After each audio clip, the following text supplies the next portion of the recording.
So I have a university degree. I have a major in philosophy, actually, which is completely useless to what I do today, for the most part. As far as getting started, the biggest thing I can tell anybody is to, just put your nose to the ground and go after it and hustle and work too much. And that's really what's going to get you anywhere. It doesn't matter whether you're building websites or selling e-commerce or, digging holes in the ground for people. If you want to grow a business and you want to jump from university or from a corporate job, the only thing that's really going to get you from, point A to point B is that you're going to hustle, and you're going to hustle your ass off. You're going to, you're going to drive until you don't want to do it anymore, and then you're going to take a break and then you want to do it some more. And you can't do enough of that. You can organize and systemize and, get all your business plans and all that stuff together. But the reality is it doesn't mean anything unless you can actually work, unless you can actually push through, the failures and all the bad stuff's going to happen, and the disappointment and the screaming clients and all that stuff. So for me, that's the one bit of advice that makes a huge difference. Is you just have to work and hustle until you make it. Yeah, for me, it matters. In our business, it matters a lot. We sell mostly to marketing firms and agencies in the US, and we could not grow as fast as we have if we weren't based out of the US.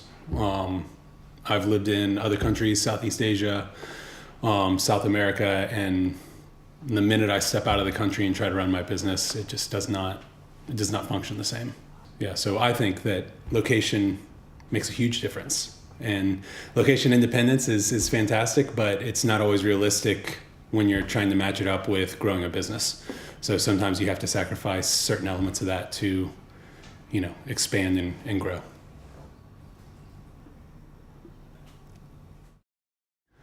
The biggest achievement I probably had is probably currently, and it's selling the number of services we do with a outsourced team that's large enough in which I don't actually have to be part of the daily interaction.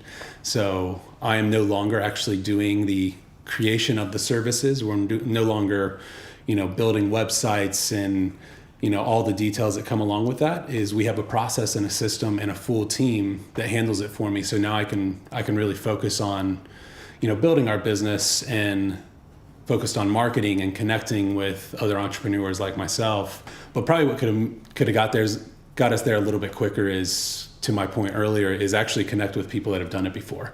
There were a lot of mistakes that I and we made as a team that I probably could have foregone if I would have talked to somebody that had been in that environment.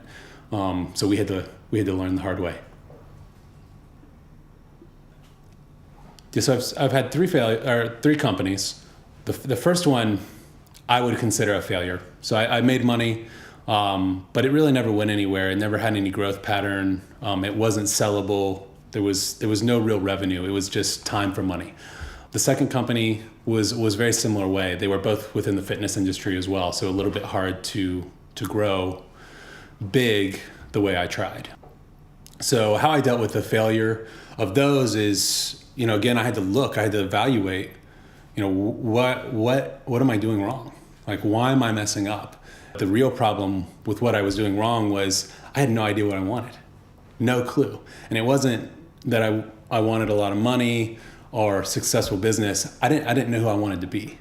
And that was why I had to step back after those first two companies and evaluate is, of course, we all want to make a lot of money. We all want to be successful.